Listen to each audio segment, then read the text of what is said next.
Welcome. Good morning and welcome. Thank you for joining us as we launch the anti-racism in sport campaign research. Please note that this session is going to be recorded. I am Ruben Garang, the new director for the Immigration Partnership Winnipeg. For those who are new to Immigration Partnership Winnipeg, we are a multi-sectoral collectives that bring a new form of collaboration at the community levels to settlement and integration. What does that mean is that we have the mandate to bring together stakeholders, engage them in assessing and identifying needs and priorities and areas of actions to ensure newcomers find support they need to settle and integrate in our city. I would like to take this opportunity to do the land acknowledgement. First, we wanted to acknowledge that the land on which this research was conducted and where we are situated as organizers of this campaign is the traditional territory of Anishinaabe, Cree, Ojibwe Cree, Dakota, Dene people, and the homeland of the Métis Nation, and that our water is sourced from the Shore Lake 40 First Nation. As we conduct this research and have been implementing our anti-racism in sport campaign, we are committed to take time to understand, reflect, and educate ourselves on ongoing harms of the colonization and its impacts on access and inclusion in sport, while ensuring we listen and amplify the voices of the First Nations, Métis Nation, and Inuit athletes through this work. I would like to welcome our knowledge keeper, Sandy Clayton, to bring blessing to this event. Clayton is a band member of the Sioux Valley Dakota First Nation. His father was in the services and his siblings were the only indigenous families that live on the army base north of Brandon at Rivers, Manitoba. He had spent most of his career with the Manitoba government, helping indigenous youth and children feel like they belong in school, community, summer job, or even playground, and to be included to the workforce. He has witnessed smart indigenous youth aspire on in school and eventually drop out from being excluded by others at school.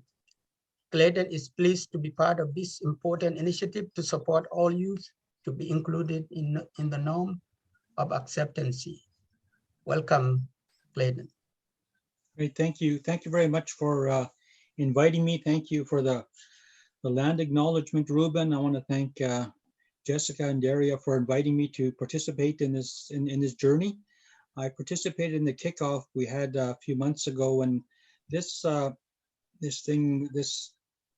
journey, I guess, with racism has been a really long journey for me. And I remember years ago I was this is probably like in the 80s. I remember one of the government departments I worked in. They asked myself and another black guy I was working with to join their broomball team, and so we both agreed, and yeah, so we played on that. And I remember the name of the team was called Six Pack Attack, and it was with the Natural Resources. But I remember a couple of times when we were playing, things got heated, and people started making racist comments towards me, and his name was Malcolm. And started making comments, and because they were losing, and it was just so discouraging just to be part of that, and to see how small some people can be. But I've always believed that one person can make a difference. I think I've proved that many times over. And I want to share a short story with you. I was reading in online a few years ago, and they're telling a story of a Christmas party in Calgary, And there was a 12-year-old girl that it was getting close to Christmas, and she was getting excited. And she told her mom that she didn't want her uncle, that's her mom's brother, to come and participate in the Christmas party this year, because whenever he starts drinking, he starts making comments about different people, ethnic groups. And of course, she's only 12 years old, and she has a lot of different ethnic group friends, and that always bothered her all the time. And the mother agreed to that, but she allowed her brother to come anyways. And sure enough, after he started drinking, he started saying nasty things, and she got up and just basically announced that she didn't want him there as long as he's saying what he's saying. That it's very hurtful.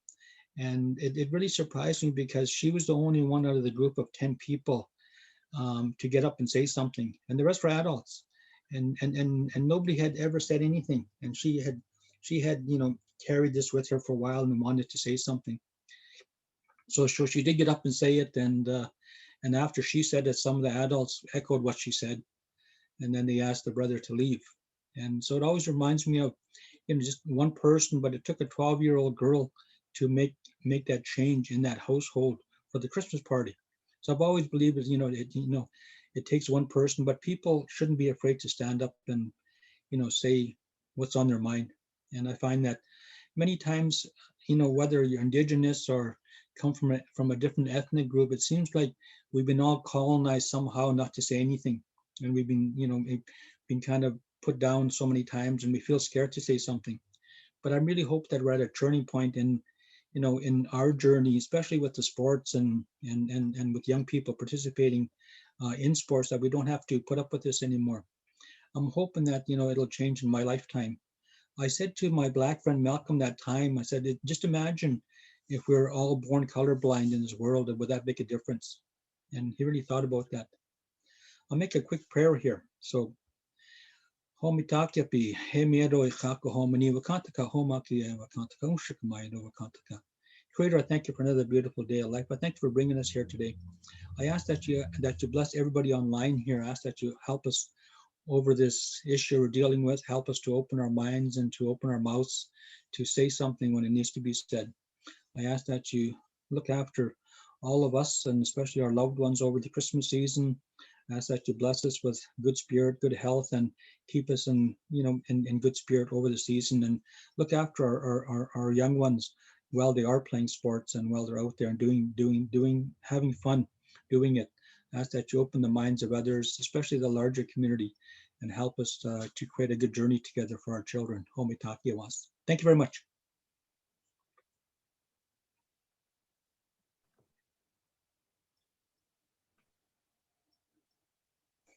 Thank you, Clayton. You have been incredibly instrumental in the success of this campaign, and it means so much to us that you're here today as we launch the findings of our research project. Thank you so much, Clayton.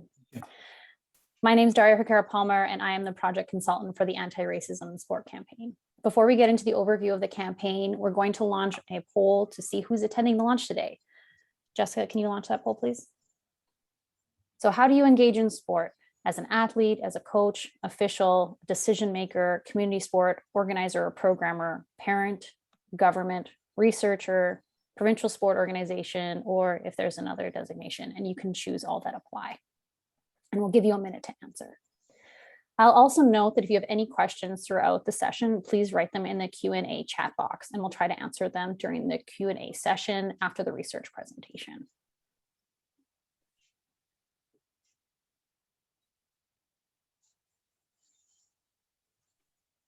Okay, almost have everyone in.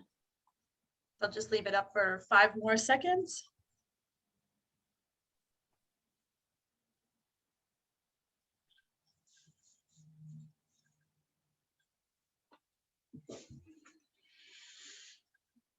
Okay, great. So looks like we have quite a few athletes, coaches, also decision makers, community sport organizers, and parents as well. And it's good to see that we have a good amount of researchers and government. Wonderful. Thank you so much for being here today.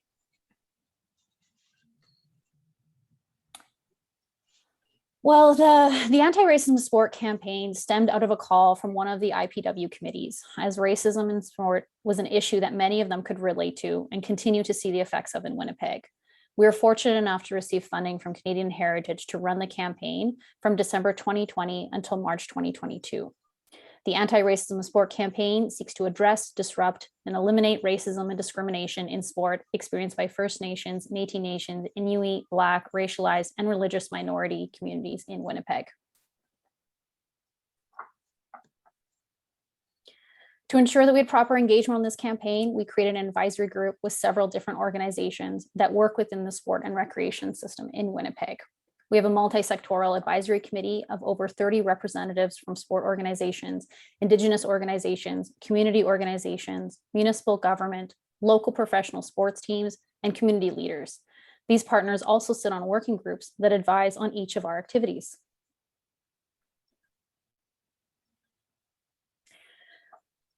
The first being research, which is why we're all here today, and I'll introduce Leisha and Craig to discuss that activity further. With the Manitoba Association for Rights and Liberties, we designed anti-racism in sport school presentations for middle school students on how to identify racism and discrimination and promote inclusion in sport inside and outside of school. We have a pro athlete paired with a community sport leader presenting the content. Some of our presenters include players from the Gold Eyes, Blue Bombers alumni, and Valor Football Club. And to date, we've presented to almost 1,000 students in Winnipeg with a goal of 3,000 students by the end of March.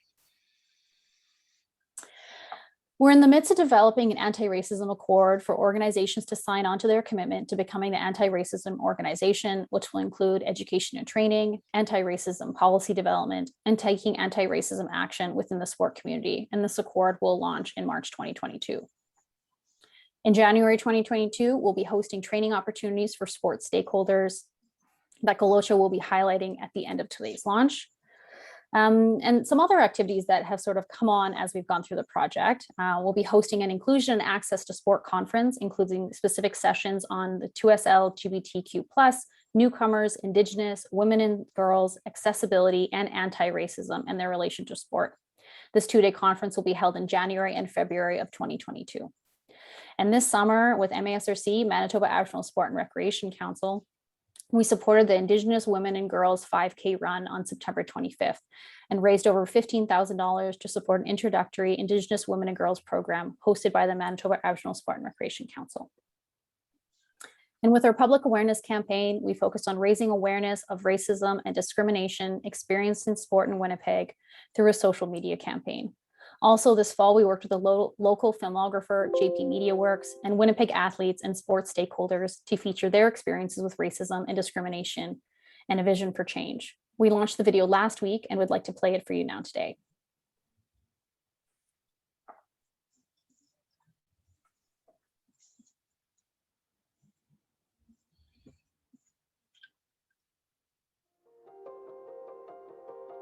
Sports is everything to me. I was one of the fastest player in the league.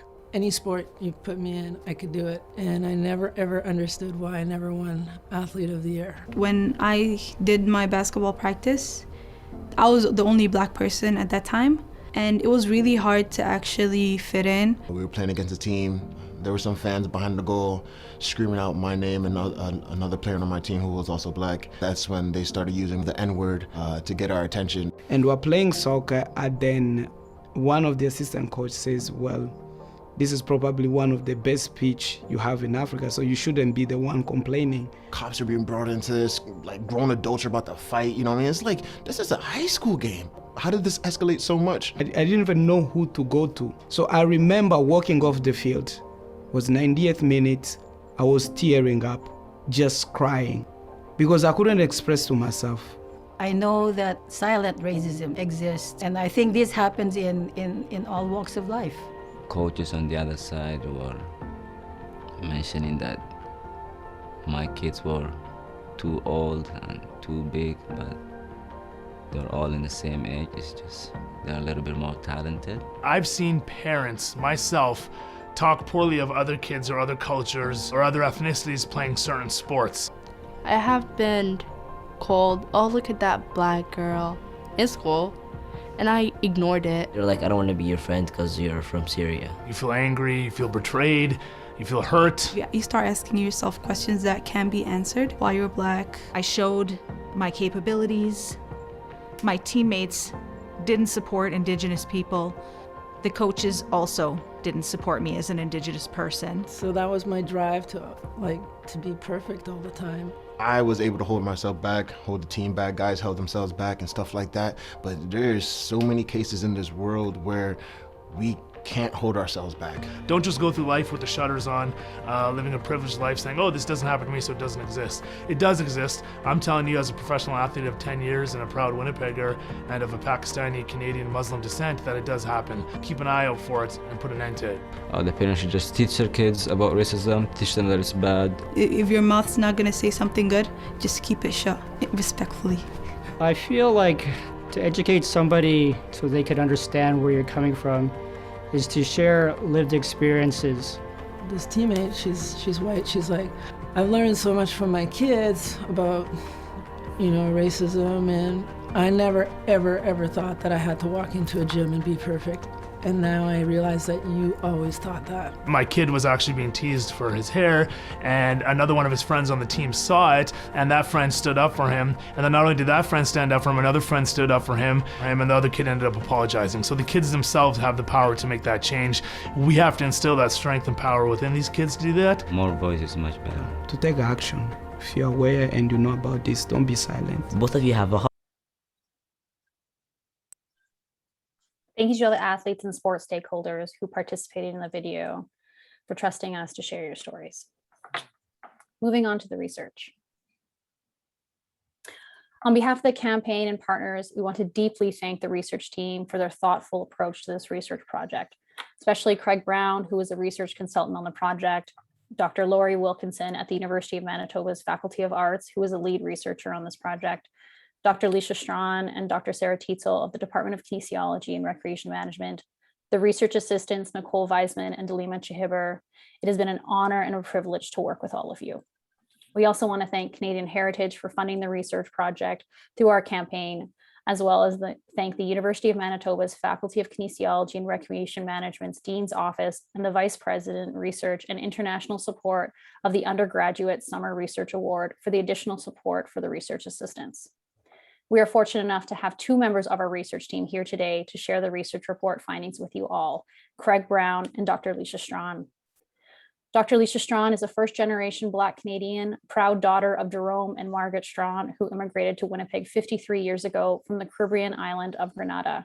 She is blessed to stand on the shoulders of elders in her family and Black community in Winnipeg, who came to Winnipeg facing discrimination and racism, yet remained for the opportunities that they foresaw for their children. Dr. Strawn began her career as a physical educator after completing a Bachelor of Physical Education and a Bachelor of Education from the University of Manitoba. She completed a Master's of Human Kinetics at the University of Windsor and a PhD in Sports Psychology at Queen's University. Currently, Dr. Strawn is a professor and a serving associate dean research and graduate studies in the Faculty of Kinesiology and Recreation Management at the University of Manitoba. Her research is focused on positive youth development through sport and is interested in exploring positive coaching behaviors and parent involvement. She is currently working on an SSHRC Sport Canada research project evaluating Project SCORE. Further, Dr. Strawn is interested in cultural relevancy within the field of positive youth development and has recently completed an SSHRC funded grant that explored the C's through the voices of Indigenous youth. In addition, she is part of a research team exploring anti-racism policies and practices in Winnipeg and the sport experiences of newcomers in the community. She's a former national team member in the sport of baton twirling, earning 2 bronze medals at the World Championships. She has been coaching, judging, and choreographing a baton, working with the athletes across Canada, Scotland, England, and Australia. She continues to engage and develop in the generation through directing Anansi School for the Performing Arts, a group working to teach African and Caribbean culture through the arts. In her words, as for why diversity is important, she would say, in short, that representation doesn't only matter, but that is key for BIPOC communities. In any sector, it's important for people to see themselves represented and for leaders to emerge and be role models for their communities. Also, systemic racism is a barrier for advancement for BIPOC people, and so dismantling these structures is so important in encouraging diversity. Craig Brown is from Kingston, Jamaica, and was born to Clifton and Prudence Brown. They worked hard to ensure that their 3 children, Leon, Craig, and Yolanda, had the opportunities to succeed. Craig studied at the University of West Indies, Mona, where he completed the BSc in psychology with a minor in human resource management and an MBA with a concentration in human resource management. After completing his first degree, Craig spent 11 years in the financial sector while serving various nonprofit organizations in Jamaica related to youth development and HIV/AIDS peer education. During this time, he married his best friend, Kay Dannon Campbell. In 2017, Craig moved with his wife to Winnipeg, Manitoba to pursue an MA in kinesiology and recreation management with a focus on sports psychology, which he completed in 2020. Craig has worked with the University of Manitoba's women's soccer team as a student sports psychology consultant since 2018 and currently works with the Faculty of Kinesiology and Recreation Management at the University of Manitoba as a research assistant. Most of his personal research work focuses on the understanding challenges faced by newcomer athletes in the university sport context, but he is also involved in projects aimed at auditing equity, diversity, and inclusion in sport settings and a nationally funded exploration of racism in sport in Winnipeg. Next, he aims to pursue further studies in psychology with the aim of transitioning into academia and applied sports psychology. Craig's mantra is to be the change that he wishes to see in others, one interaction at a time. Leisha and Craig.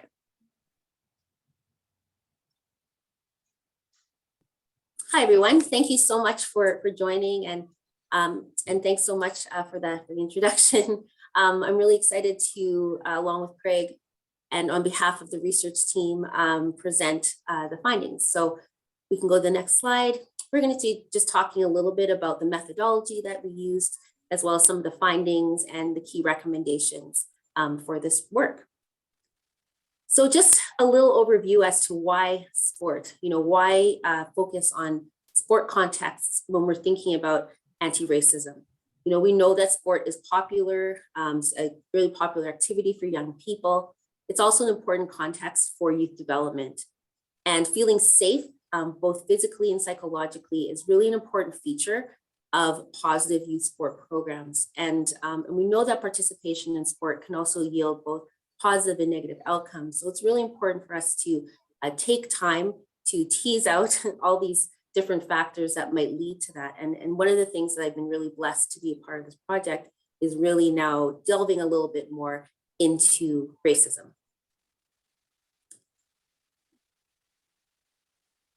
Thanks. So there's 3 parts of this research project. In the spring when we first started, and thankfully Craig as research coordinator, as well as the student researchers, were really working diligently on literature review as well as environmental scan. And then I'll just explain really quickly some of the main findings from both the lit review and the environmental scan, and then pass it to Craig to talk a little bit more about the focus groups.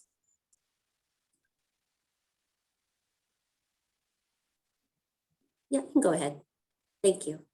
So, so a summary of the literature review, which we wanted to kind of use this review to really look at the landscape of the literature and what information is actually out there related to racism in sport in Canada.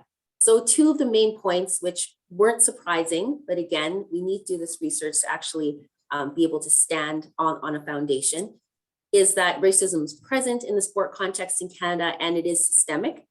And then there's a lack of empirical information that details the experiences of First Nation, Inuit, Métis, Black, racialized, and religious minorities communities in sport, particularly in the context of Winnipeg. And then when we look at the summary of the environmental scan, which was done in order to take a look and kind of get an idea of what's out there in terms of initiatives and policies related to particular sport organizations as it deals with anti-racism. And so 3 main points were discovered as we were doing the environmental scan. First, that only a few organizations are, I would say, more formally and publicly addressing racism and discrimination. Secondly, although certain organizations may have public policies to ensure safe and more inclusive environments, the initiatives in place are not necessarily enforced, and that there needs to be further, and I would say also more intentional action taken. And lastly, some sport organizations have policies in place to tackle racism, but do not explicitly identify as being anti-racist. So that took us then to looking at our particular research project, and particularly in this, I guess, context of being in Winnipeg. So when we look at the, go ahead to the next slide. Sorry, Jessica. That focus group participants that we were able to talk to in this study were athletes, referees, coaches, educators, and youth community sport providers and organizers, and 39 in total. And most of them, or all the, when we look at a mean, I guess, years of experience, there's 14 plus years, including those that had decades of experience, and also experiences across the spectrum. So as athletes, and then coaches, and then sport administrators. So a variety of traditional and untraditional sports were represented, as well as lived and non-lived experiences as well. So with all of that, I will just talk about quickly the main themes and then pass it on to Craig. So Craig will be talking about the sort of 4 main areas that came out in the research, looking at within the sports system, as well as interpersonal interactions within sports spaces, sport and systemic racism, as well as the impact of racism. Go ahead, Craig, thanks. Thank you so much, Leisha, and thank you also, Dari, and thank you everyone for being here. Even as we share some of these findings, we're asking you not to view it from the lens of it just being research. We're asking you to listen to the voices behind what's been shared. Now, as it relates to the experiences of racism within the sports system, this is talking about the systemic nature of racism, of how it's actually built into the system, or the way the system operates or is set up.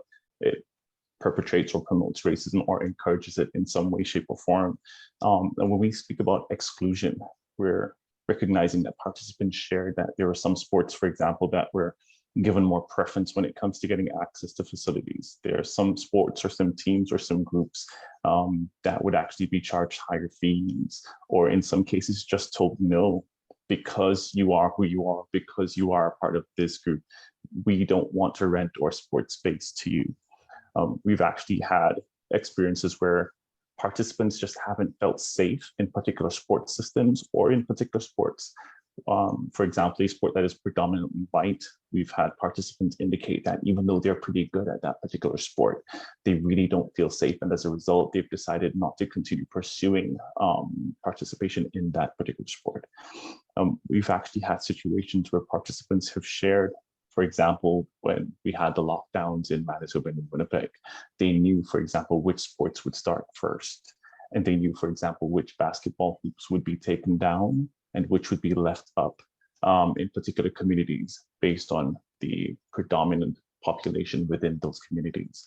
And they also spoke about representation. So the main decision makers at the board level, that many or in many positions of power within sport in Winnipeg, there's a lack of representation for persons who are from underrepresented populations, and it reflects in the policies and the decisions that they make that actually exclude some populations.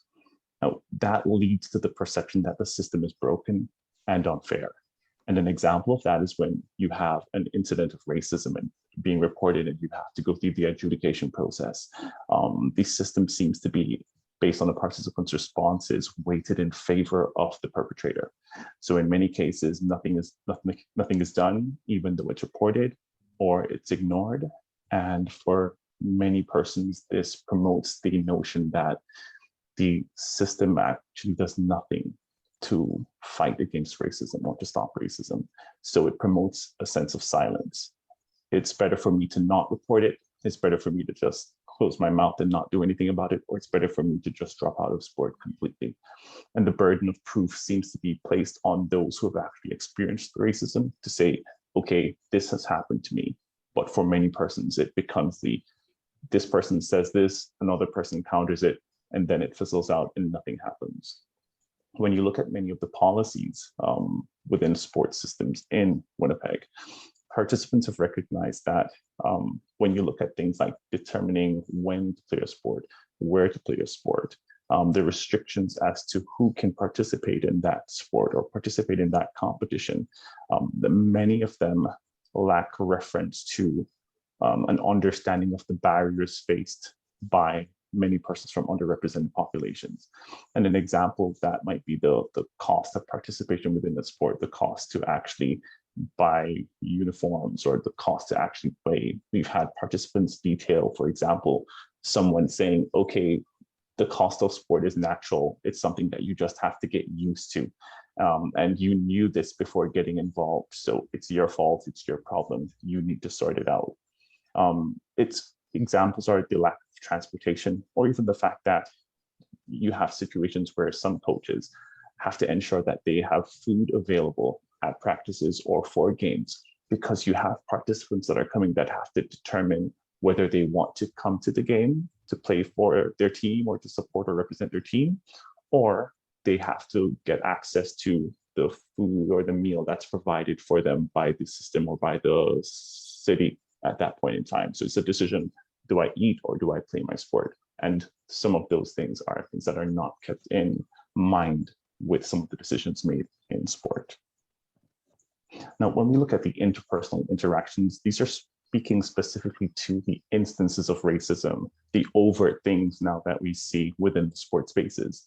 And instead of going into the specifics of name calling, racial slurs, lack of inclusion, other interactions, or even the reality of microaggressions within sport, I'm going to give you a quick snapshot of persons that have been indicated as those who actually perpetrated some of these things. Now, looking at officials, we've had examples where officials have either sarcastically pronounced names or have witnessed racism and just said, there's nothing I can do about it, or asked, what do you expect me to do about it?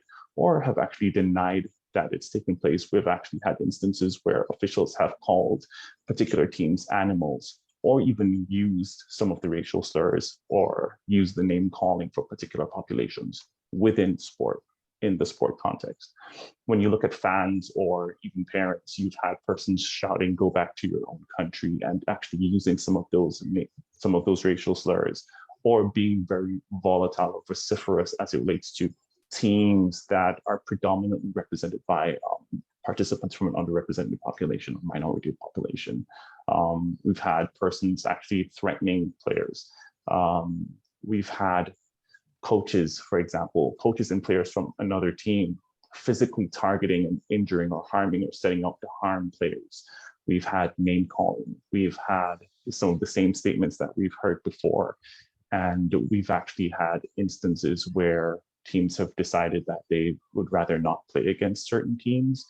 We've had teams reporting other teams that are predominantly represented by persons from an underrepresented population because they believe that they're cheating, but when you look at it, they're just really a better team. When you look at coaches and players on their own team, participants have actually shared in some cases where their own coach will use slurs at them, their own coach will use derogatory terms to them, or especially in cases where the participant was presenting as white and their teammates or coaches didn't know of their association. They would be more comfortable and relaxed, and then you will hear them use slurs about particular populations within sport in Winnipeg or in general. Now, when we go to our next theme or next major category, we're looking at sport and systemic racism. This is speaking to the connection between the racism that we see in sport in Winnipeg and racism that's perpetuated within the wider system within Winnipeg, Manitoba, and Canada in general. And this is really just an idea where participants indicated or shared that they have been to other provinces and they've seen racism. They have been to national sport competitions, and they've seen appalling instances of racism that left the organizers, coaches, athletes just flabbergasted as to what to do. There have been articulations that persons have experienced racism in general interactions in Winnipeg, as well as the notion that the further west you go in Canada is the more you will find racism in sport and in society in general. But I think one of the more gut-wrenching experiences shared by our participants was the fact that they were about to attend an event in Winnipeg and somebody got in touch with them and said, you know, if I see you at that event, I'm going to stab you. And I wish that this were back in the days when you all were slaves. And to hear persons share heart-wrenching stories like that, and this is not an experience that happened 5, 6, 7, 8, 9, 10 years ago. This is a recent example that was shared by a participant. Now, looking at the impact of racism, and I'm aware of the time, so I'm actually just running through, but I still want you to pay attention to some of these examples and the heart behind what is being shared. The impact of racism, it's just the notion that with what has been shared by participants, there seems to be an enduring or ongoing trauma as it relates to emotional trauma, psychological trauma, and just the toll that it takes on those who have experienced it, as well as those who've witnessed it. So we've had participants speak about dropping out of sport, especially newcomers coming to Canada and the experiences that they've had. Newcomers, and then they're newcomers, and they also have the intersectionality of identifying as a newcomer who is Black, a newcomer who's Black and Muslim, just as examples. The racism that they've experienced has caused many to drop out of sport. It's left many with trauma, pain, and having to sort through those experiences and understandings. And another example I'll share, and this is the last thing I'll share, is this text box that you see here, where you had a group of players from underrepresented population, and they are taking part in sport, but the experiences that they went through forced them to drop out of sport. But for them, sport was connected to staying in school and doing well in school. And when sport was taken from them, many dropped out of school. And the participant that was recounting this story broke down, sharing that the result of this, that many of those persons are either dead or they are in places where you would categorize them as hopeless because there's nothing that can be done to bring them back from where they are. And the result of this can be pointed back to their experiences with racism in sport in Winnipeg. So a summary, the racism is very present, racism is very real, and it has a tangible cost for those who've experienced it here in Winnipeg. And I'll turn over to Dr. Straw. Thank you so much for sharing that. I know that Craig's done an incredible amount of work with all the focus groups and just knows and was there for many of these really difficult conversations. So I just really want to highlight that as well. So the last piece was really just talking about recommendations. And I really encourage everyone here to really look at the report and read a lot of the quotes that were focused on recommendations. But in the next slide, we just wanted to just talk about the main recommendations that came from the report. First of all, education and training with a focus on anti-racism literacy, an increase in anti-racism awareness, and also taking action in addressing structural inequities. You know, one quote that I always think about in my own life from Dr. Maya Angelou, the amazing Dr. Maya Angelou, is do your best until you know better. Then when you know better, do better. And I think we have to think about that when we're thinking about taking action and being actively anti-racist, a focus on policies and processes that can change, as well as a focus on reducing barriers. And finally, I just wanted to take time to read the last quote. And it came in the recommendation section and it's there, but I just want to highlight this quote as being something that is just so important for us to think about and for us to hear. And it was shared by one of the participants. And I think it's just a really poignant way of wrapping up sort of this research piece and what to do moving forward. I would say we just want a chance, like a fair chance. We're not asking for special treatment. We're not asking for, pity. We're not asking for a handout. We want a fair chance. We want to earn it like everybody earns it. We want to win the same way everybody does. And if we lose, we're going to lose like everybody else. But we just want a fair chance. If it's an interview, we want a fair chance. If it's a chance at a game, we want a fair chance.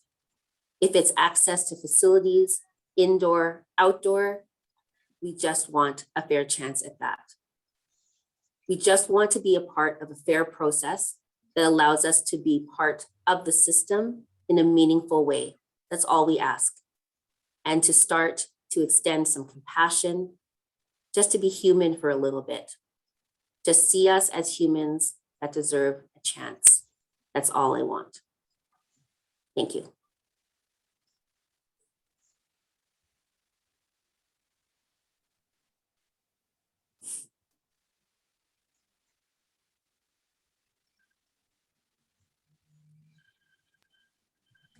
Thank you, Leisha and Craig. It's incredibly important research that you've all done, and thank you for highlighting those pieces that you have.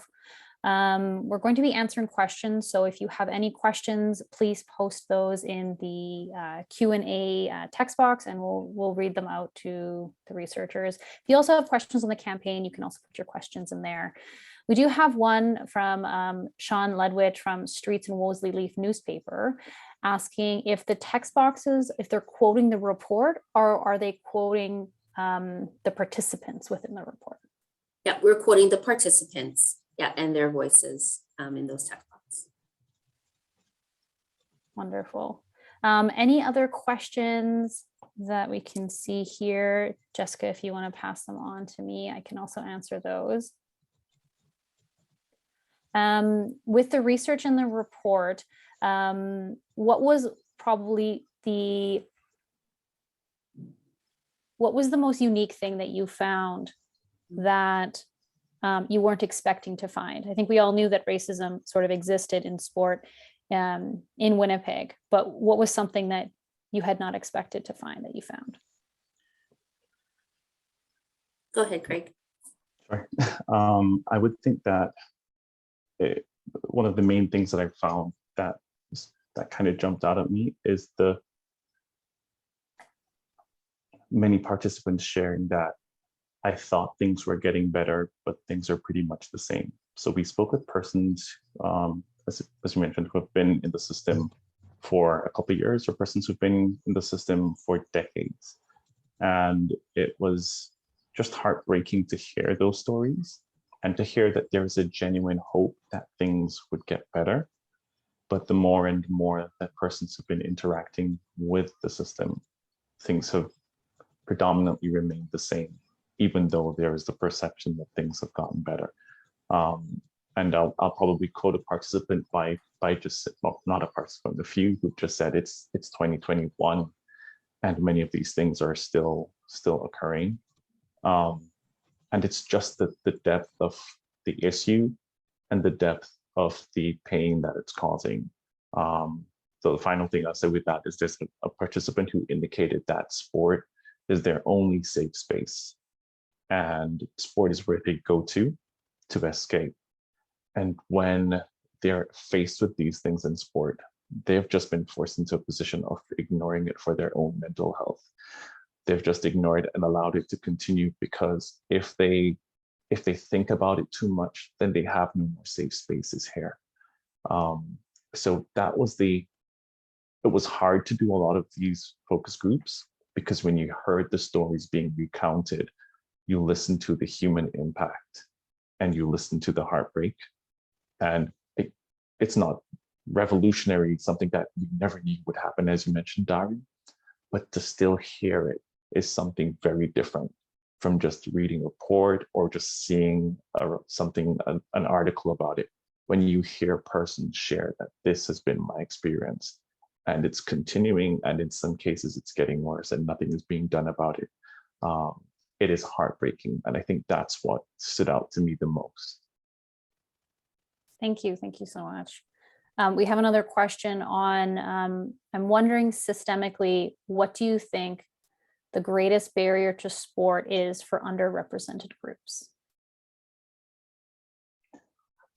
Well, even everything that we shared today, it's really a fraction of what we spoke about, a fraction of everything that we have heard from our participants. Systemically, I don't want to say what a greatest barrier is. I would just love to say that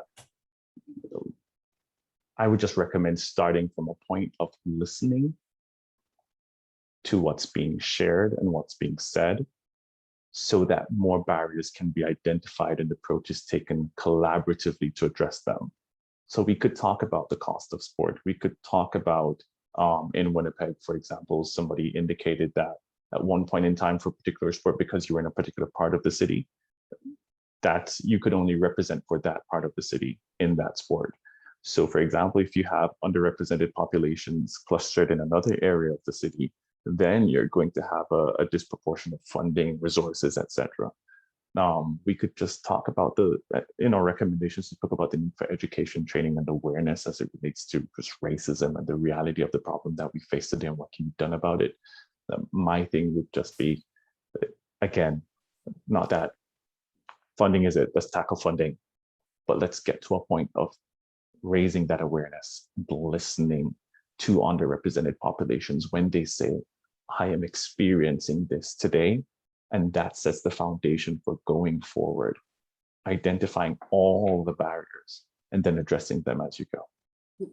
I think also just, we always think of the tangible barriers like money, which is always a barrier, as well as transportation. And those are, to me, those tangible barriers you can see. But I think that the main barrier, I think, is just some of the lack of action to that organizations and communities haven't taken in terms of addressing racism when they hear it, and now, I liken this to, when you buy a car that you've never seen before, and then you start driving around and you see the car everywhere. It's not something, as soon as you're aware of it, you start seeing it more. And so I think that's why in the next section, after we're done this Q&A and Galosha speaks, I think opportunities for training, becoming more aware, being here and trying to listen to these stories, reading the report, and really understanding the quotes and seeing where people are from. I think once you're more aware, then you can actually think about how you're going to react, and not just as an individual, but also in terms of organizations.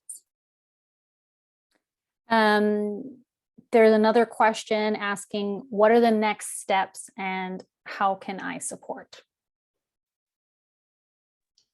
I think I'll leave that to Galosha and leave it to Daria and Galosha. Yeah.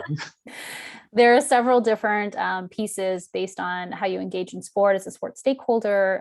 Galosha will be addressing a lot of the training after this presentation, or after the question period. And then also, I mentioned, if you're part of an organization, I would encourage your organization to take part in the Anti-Racism Sport Accord.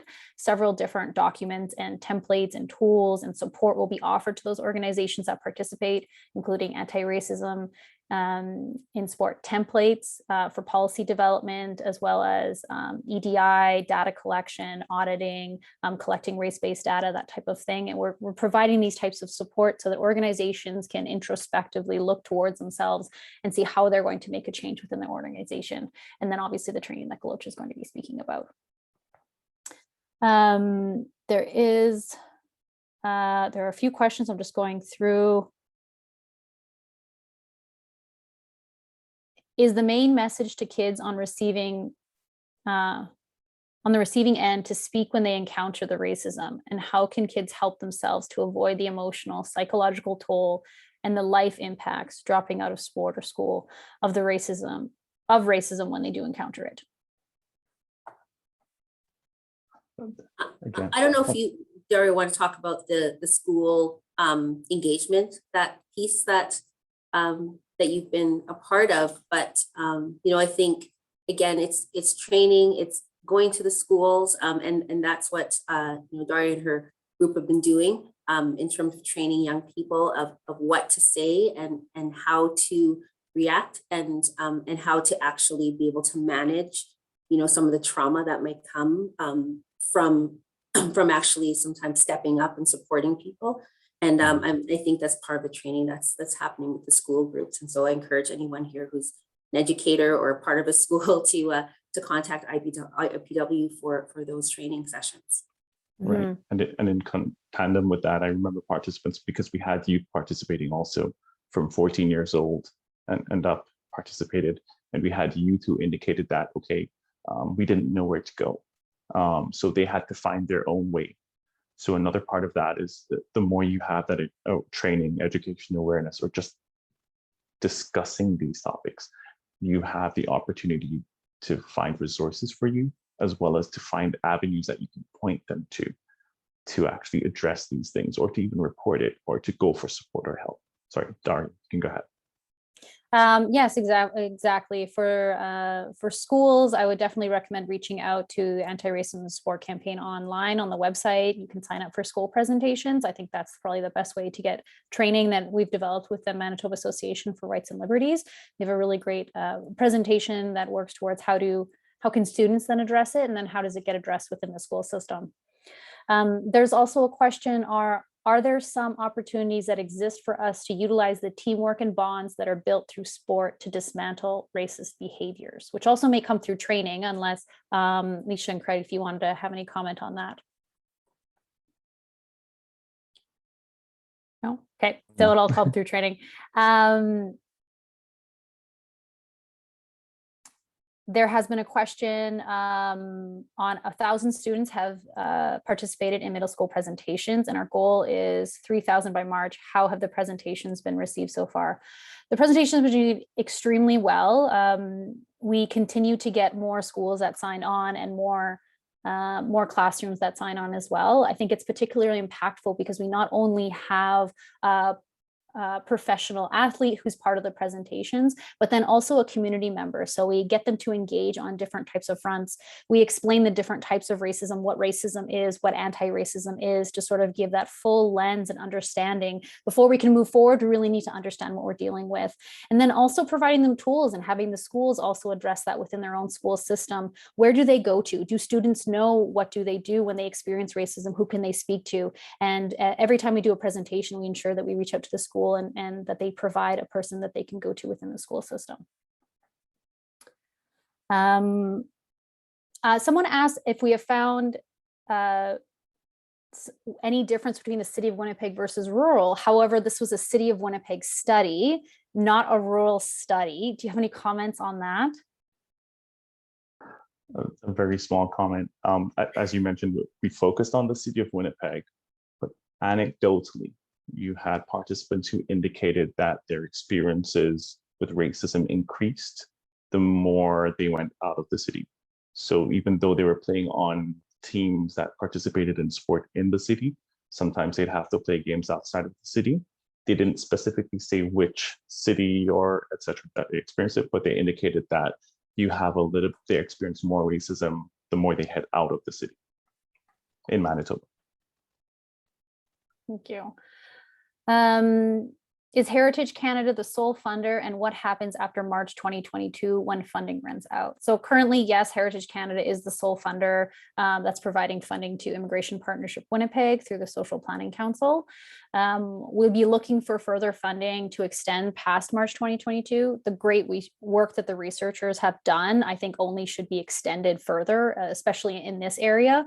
Also to develop more school presentations. It does pay for the presenters to go out into the schools, but after that, we would need to seek funding to ensure that everyone can have participate in these trainings for free, especially for sports stakeholders that Golocha will be mentioning later on. All of that training is provided free because we do have the funding. And so we will be looking for further funding, but currently right now our funding will be ending at the end of March 2022.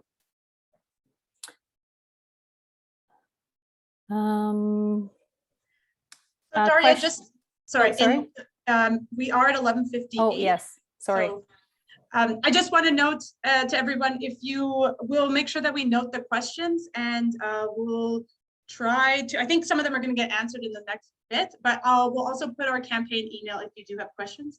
Okay, back to you, Daria. Great, thanks, Jessica, for keeping us on point. Okay, so as Jessica mentioned, we'll email us and then we can get back to your questions, or we'll answer them within the chat box as well. Thank you so much, Alicia and Craig. Phenomenal work. Thank you for being a part of this. I'd now like to introduce Golocha Baru, who's a dedicated volunteer at the Immigrant and Refugee Community of Manitoba, Inc. after school program. He is also a former athlete, a current coach, and community advocate for youth and refugees in Winnipeg.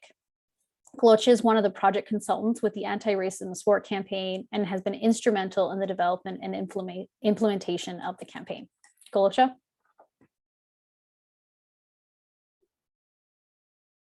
Hello, welcome everybody. I would like to first thank this initiative for really amplifying the voices of so many community members from marginalized communities who've experienced the hardships of racism and discrimination through sport. I'm here to talk about some of the training, and the training was developed in consultation with the research component, identifying some of the recommendations and how can we embed them into a training module that we will offer to sports stakeholders. So we've come up with a training module that will basically introduce anti-racism literacy to sports stakeholders and also equip them with the tools of taking this literacy foundation and what can they do as anti-racist allies and actions they can take within their sports organizations or parent groups or community center boards. We do have an attached in the chat. Alan has just put in a Google form, which kind of basically asks for some information for those interested in participating in the training. What group you're from and what are you seeking, and we would basically start to reach out in early 2022 to set up some time to really work with the groups that are interested and deliver a training that will best meet the needs of each group. I would like to note importantly that this training is not intended to make anyone an expert on anti-racism, but mere just to provide the foundation of continuous learning in this subject matter, and also the skills to basically continue this conscious upgrading that we're going to be asking a lot of the sports stakeholders to take on as they go in and try to change and transform their organizations or their environments that sport is taking place. The training is breaking up into 3 main components. Basically, it delves into the campaign and what we're trying to achieve and the different activities that are provided. Then from there, we go into the anti-racism literacy and really go into some of the definitions and terms and embed that with a lot of the research and pull quotes that were provided that some of you saw today, but also some other ones and some real life examples, Winnipeg examples of instances that have unfortunately occurred here. And then the final piece is what you can do as an anti-racist and moving forward and really taking the knowledge and the tangible things that you're learning and how can you take that on within your organizations, within your teams, within your associations to move forward as a group. So we look forward to as many people to sign up and we are looking forward to deliver this training with our team of presenters and the modules as well. So thank you very much for coming today. Awesome. Thank you so much, Golocha. I'm just trying to see where I can share myself. Okay. Hi, everyone. So my name is Jessica Prasnik. I'm one of the project managers at Immigration Partnership Winnipeg, and I've been working closely with the Anti-Racism in Sport team. So we just have I know we're over time. I'll just go another 2 minutes because I really think we need to take some time and thank everybody for this research project. So first, we want to just say a big thank you to our funder, Canadian Heritage, through their Anti-Racism in Action program. Immigration Partnership Winnipeg has received funding to do this research, but we also want to acknowledge that the University of Manitoba also funded some of the research assistance. So a big shout out to them for their support financially for this research project. We are also grateful for all of the support we received from the campaign's advisory committee members who have assisted us every step along the way with the campaign. In particular, I'd like to thank the members of our research advisory subcommittee, which include Hector Arguila, Golocha Baru, Bree Cruz, Kylo Harris, Amber Reed, and Kathleen Byron, who received drafts of the research questions, focus group guides, and ethics application, and in doing so offered very valuable input from community stakeholder perspectives. Given speaking about experiences of racism can be emotional, triggering, and traumatic, we also want to thank Charlene Connors and the Elmwood Community Resource Center for agreeing to attend focus group with youth participants, providing racial trauma counseling and support. We also want to acknowledge the valuable assistance of Dr. Shayna Plout from the Center of Human Rights Research in providing proofreading and editorial assistance with our final report document, and Carrie Marsh, the digital designer from Sport Manitoba, for beautifully designing and branding the final report. So I just also want to reiterate my appreciation and thanks to all of the research team members who thoughtfully and caringly conducted this research. It was an honor to work with all of you. From our IPW team, it was truly an honor to work with all of you on this project. And our IPW team in the campaign will ensure that the actions are taken based on this research and the findings that's presented. And finally, and probably most importantly, we really want to thank the focus group participants who took the time to share their experiences and hopes for change. We owe it to them to ensure we all take the time to stop and reflect on how racism has flourished in sport in our city, educate ourselves, and take anti-racism actions that truly make sport a more equal playing field. Thank you all for joining us today, and we hope that this has motivated you to take action. And just as next step, I know we had some questions on where people can find the report. In about 5 minutes, we're going to get it